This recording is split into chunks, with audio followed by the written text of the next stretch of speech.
Naam, karibu tena mtazamaji na asante sana kwa kuchagua kutazama taarifa za Mbiu ya KTN.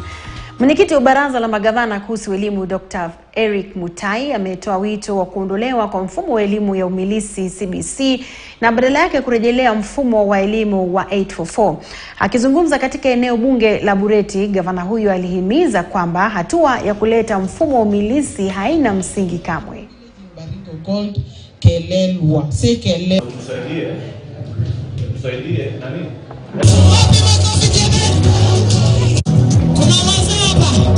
Big people have talked and they have. As your parents, we've brought some food. AIC, girls, teachers. Wish you well. We'll also support you to achieve the same. Equity Bank value. I've been talking to the teachers because they are our teachers. They tell us that the conditions are bad. They hardly even have where to sit so that they run the class because they have only one class. So I don't know whether the government is going to reconsider scrapping, calling, JSS. I don't know. The TSC has recruited in Kericho County 742 teachers for the junior secondary school, where 219 were recruited on P&P terms and 523 were recruited on internship. All these teachers have reported to our schools, and we posted them according to the report we got from the Director of Education, Kericho, because they had already done the assessment. As the chairman of education, I'm asking the Ministry of Education that if they are not ready for GSC, scrap this madness. We cannot have children 100 being taught by one child, by one teacher. And it is just a mockery to education. We know we got it wrong from Uhuru, we got it wrong from Matiang'i in this kind of education we have. But we cannot continue with mistakes. It is time that we sit as a nation and reflect that if GSS is not functioning, we accept that we made a mistake, scrap it, go back to 844 as we prepare ourselves for the future. Because there is no way we can be having conversations every day about CBC, about that and that. And truth be said, TSC Director, I'm the chairman of education. And I've gone around most of these schools and I'm supporting them as the governor. But truth be said, TSS, the junior secondary school, is not working. It is not working. Na je, mapadri wa kanisa Katoliki wanafaa kuruhusiwa kuoa au la? Ndio mjadala ambao umekuwa ukiendelea kuibuka siku chache tu baada ya Papa Mtakatifu Francis, ambaye ndiye kiongozi mkuu wa kanisa Katoliki ulimwenguni, kutaja kanuni ambayo inawazuia mapadri kufunga pingu za maisha kama njia isiyo ya pekee ya kuwafanya kujitolea huduma kanisani. Mwanahabari wetu David Mudhoka na taarifa hii.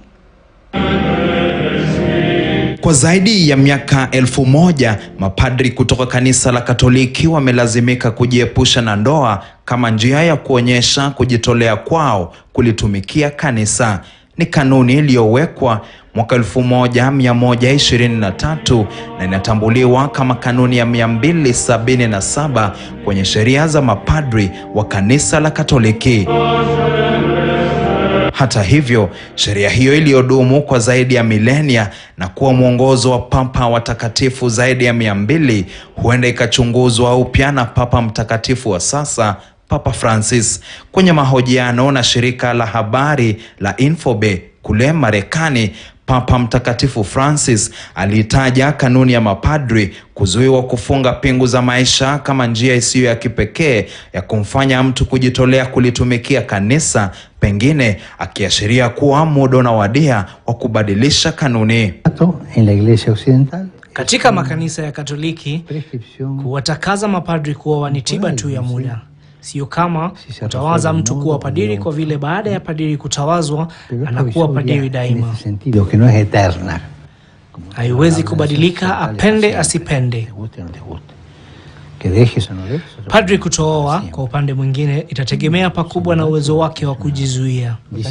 Na Papa Francis anayeadhimisha miaka 10 ya kuwa Papa Mtakatifu alipoulizwa endapo kuna uwezekano wowote wa kanuni hiyo basi kurejelewa na kufutwa. Ndio. Kwanza, kila mtu katika makanisa ya Mashariki ameoa. Haswa wanaotaka wanaamua, kabla ya kutawazwa wanaamua endapo wataoa au watasalia hivyo.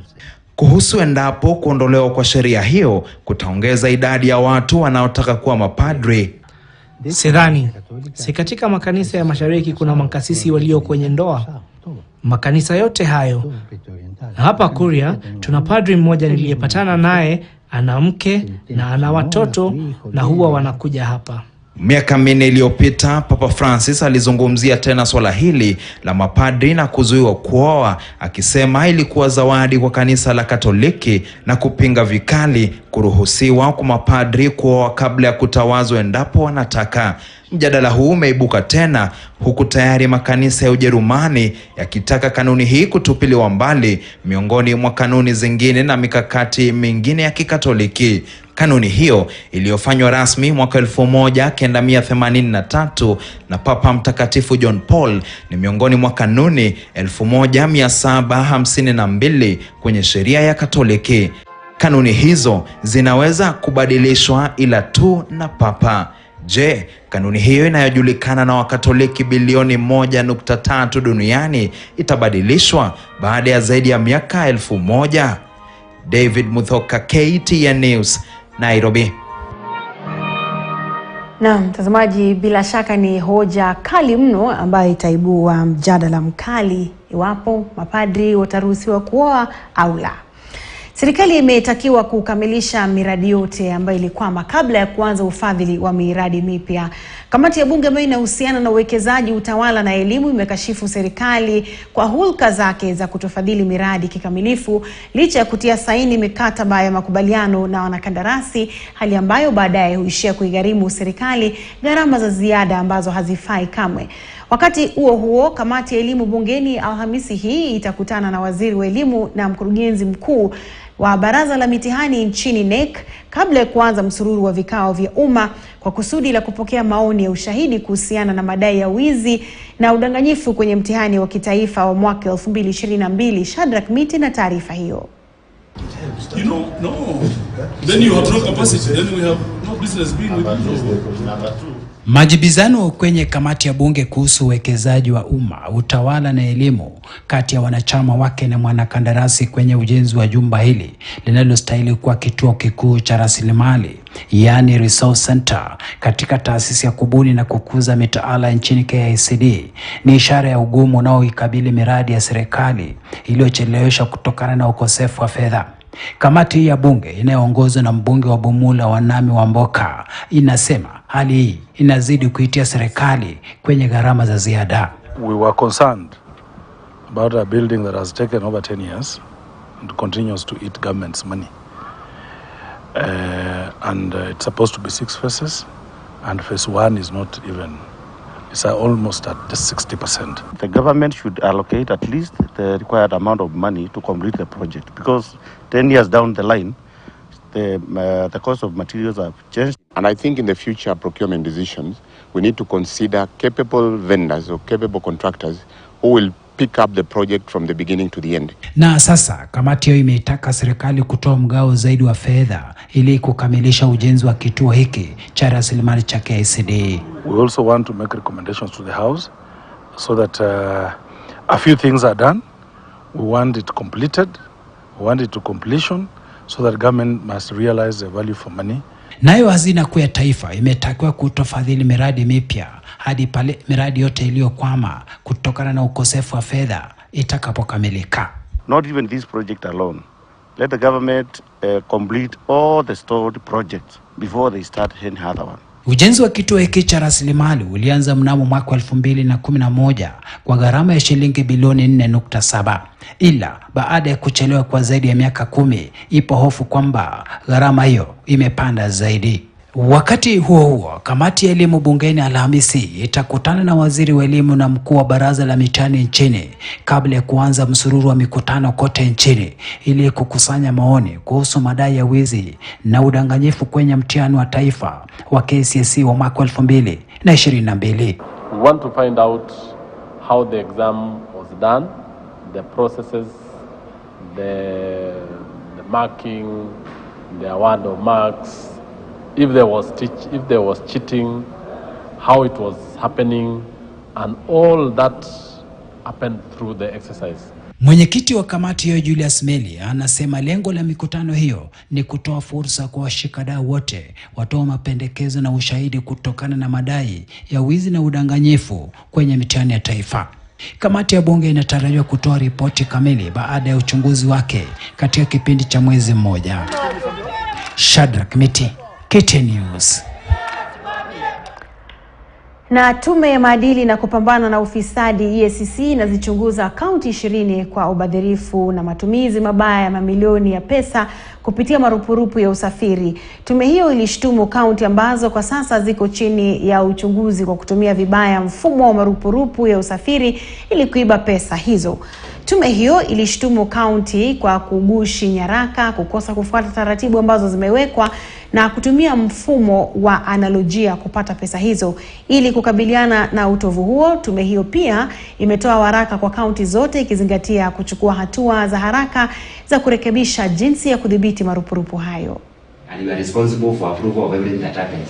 So if the money is being stolen, interest is being abused, especially in county governments. And from the investigations that the Commission has undertaken so far, a number of malpractices have been realized. And that is why, in addition to the investigations that we are undertaking, we have issued a circular directing all the accounting officers in the county government, that is county secretaries and assembly clerks, to take up their responsibilities under the Public Finance Management Act. Because every government institution has an accounting officer, and in the county government we are talking about the county secretary and the assembly clerk, who have a specific responsibility of ensuring that public funds are prudently managed. So because of the rampant cases of abuse of the imprest system, the Commission has required them in that circular to take measures that will ensure that no officer embezzles public funds through the imprest system. We have noticed that in some county governments, public officers are taking imprest for non-existent activities, people taking imprest purporting to be traveling on official duty, both locally and outside the country, and then they forge receipts. Serikali ya kitaifa imekamilisha uchunguzi wa kitaifa wa kijiofizikia na kubaini maeneo 970 yaliyo na hifadhi ya madini. Waziri wa madini, uchumi wa samawati Salim Mvurya amesema kwamba wizara yake imetambua kaunti 15 zenye matarajio makubwa ya kupatikana kwa madini na itafanyiwa utafiti zaidi ili kutoa uamuzi wa iwapo shughuli za uchimbaji zitaidhinishwa.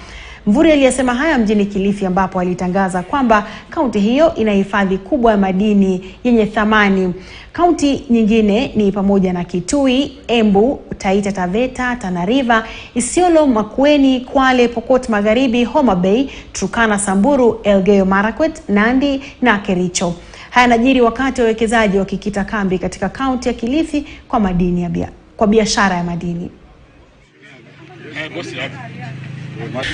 It's my pleasure to get the opportunity to do something here. This is the first step to offer the free water.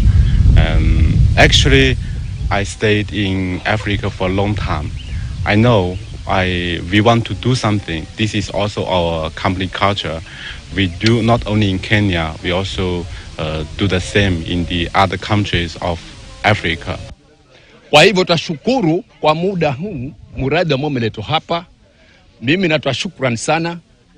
Nataka Mungu ajalize tena hata kama miradi mingine iletwe hapa kwa sababu tulikuwa tupata shida. Mimi ni kama msimamizi hapa kwa hii yard na nawaahidi watu wa huku Magogoni wasiwe na wasiwasi. Huu mradi umekuja kwa manufaa yenu na mtafaidika. Vijana mtapata kazi, wanawake kwa wanaume. Sisi hatuchagui, hatubagui. Bora ukija hapo ufanye kazi tu kwa bidii, na tunataka tuondoshe hii shida ya huku Magogoni. Kwa sababu Magogoni watu wameteseka kwa muda mrefu, na sasa hivi mjisikie uhuru, Mradi umekuja kuwafaidi watu wa Magogoni. In mining, we've just concluded the geo-survey process. We have mapped all the 47 counties, and in each of the 47 counties, we've been able to identify mineral occurrences. Actually, in the entire country, we've done 970. The other process that we want to roll out from next week is ground truthing. So we have identified 15 counties, and we are asking the governors to come so that we can discuss how we are going to carry out that process.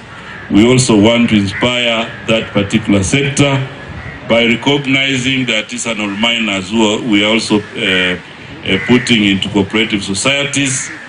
And then before June, we have a mineral value addition and mineral processing policy. Mwanamazingira mmoja katika eneo la Matsangoni, kaunti ya Kilifi, imewashangaza wengi baada ya kujenga nyumba kwa kutumia chupa za plastiki. Wakazi walifurika eneo hilo ili kuitazama nyumba hiyo ambayo Rita Valentini, ambaye ni Muitaliano, amemjengea kijana mmoja mlemavu.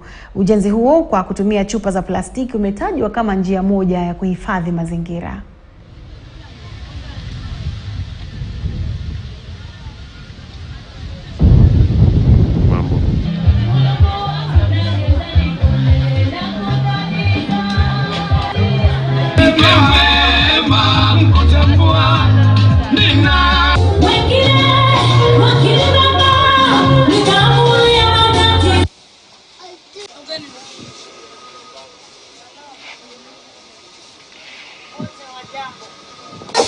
Leo venye nilivyoona pia watu wako na furaha. Shukuru Mama Rita venye ambavyo ametengenezea mpaka imefika hapa. Si kawaida kwa watu wengi, lakini namshukuru. Mungu amweke pahali pema, Mungu ambariki, amzidishie furaha yake kama furaha yangu. Hatukujua tunaweza kuanga chupa zinaweza tumika kutengeza kitu kizuri kama hiki. Hii ni mara ya Kongo ya kwanza kuona, na nafurahikia kuona a very smart construction ambayo imesimama hapa. Kwa hii jamii yetu ama maeneo yetu, wengi wetu wakipita kwa njia, unaona kila mtu anataka kujua ni nini kilianza mpaka imefikia pale. This is one way of conserving the environment, kutumia hizi chupa. Reuse. Sasa kale mafundisho ya reuse, one of the reuse aspect ndio hii sasa. Chupa tumetumia kukunywa maji. Hiyo chupa wala kutupa kwa mazingira, kuchafua mazingira ambayo itakuwa na impact on the environment. Sisi tumefanya nini? Tumereuse. Now someone asked me to help them again because they have no house, they have no money, no salary, no nothing, no food most of the time. So we decided to build the house, the bottle house here in Matsangoni is the first in this area. But we already built one on the Mombasa Road, and we have the school in Soweto with the... Bila shaka mtazamaji, ni ubunifu wa hali ya juu. Na huku taifa likiendelea kushuhudia mabadiliko ya hali ya anga, kuna haja ya wakulima ambao wamekuwa wakijihusisha na kilimo cha kutegemea mvua kubadilisha mtindo na kuanzisha kilimo cha kunyunyuzia mimea maji kwa nia ya kustawisha kilimo biashara na pia kuongeza mavuno ya mazao. KTN News inaangazia kundi moja la wanawake katika kaunti ya Nyamira ambao wameboresha kiwango cha mazao kwa kutumia kilimo cha kisasa. Katika kijiji cha Nyanderema, eneo bunge la North Mugirango, kaunti ya Nyamira, mkulima huyu anaendelea kunyunyiza maji kwenye nyumba maalumu ambamo kundi la wakulima lijulikanalo kama Nyamira North Women Sacco hukuza mmea wa uyoga. Ni kilimo kisichotegemea hali ya anga na kinachostahimili athari za mabadiliko ya tabia nchi. Wanawake hawa pia hukuza mboga za kienyeji ambazo haziathiriki na misimu. Haziko affected na weather. Na sasa unapata kuna njia ambazo tunaweza kukuza hizo mushroom, iwe kwamba mvua inabadilika ama jua iko, unapata haziko affected, ni sisi wenyewe kumanage the situation ya hiyo mushroom. Wakulima karibu 200 katika kikundi hiki Wameonja utamu uliopo katika kilimo biashara cha uyoga na mboga ambacho kimeongezea sio tu mapato bali pia kimeongeza lishe na mapato ya wanajamii. Mama tunachanga pesa, tuko na merry-go-round, tuko na tepoloni. Hiyo pesa tunatoa kwa mushroom. Kilimo cha mimea isiyoathirika kutokana na tabia nchi kimetiliwa mkazo na uongozi wa kaunti ya Nyamira, ambayo sasa imeanzisha miradi maalumu ya kuendeleza ukulima wa mimea ya kuleta mapato ya haraka ili kupunguza kiwango cha umaskini na pia kuzidisha uzalishaji wa vyakula. We already have a cooling facility in which they aggregate their vegetables before they can export to a buyer in Eldoret, Mess Foods. Kwa mfano, kikundi hiki cha Nyamira North Women Circle kinayo soko ya mazao yao ambayo hawajatosheleza kiwango cha mahitaji. Yani, soko ni kubwa, mazao ya kuuza ni ya kiwango cha chini. Tuna plan tuweze kupata contracts kwa mahoteli, kwa supermarkets na other places where tunaweza manage kusupply. Sio mbali sana kutoka kwa kijiji hiki ambapo serikali ya kaunti imeanzisha mradi maalumu wa unyunyuziaji unaoitwa Nyabomite Irrigation Scheme katika mto Eaka. Ni moja ya miradi ya kilimo ya kukinga wakulima kutokana na mabadiliko ya tabia nchi ambayo yamefanya wakulima kuwa na changamoto si haba. By the end of this month, the infrastructure will be complete. But the production of vegetables will now be our year in year out project. Lakini wakati wa kiangazi itusaidii kwa maana hakuna maji, inakauka.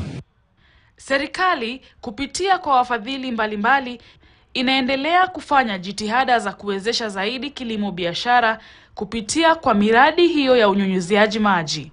We are going to upscale the trainings of the farmers so that they can produce and benefit from the irrigation facility. Itatusaidia kwa kilimo chetu, for example kama hii mimea ya wakati mfupi.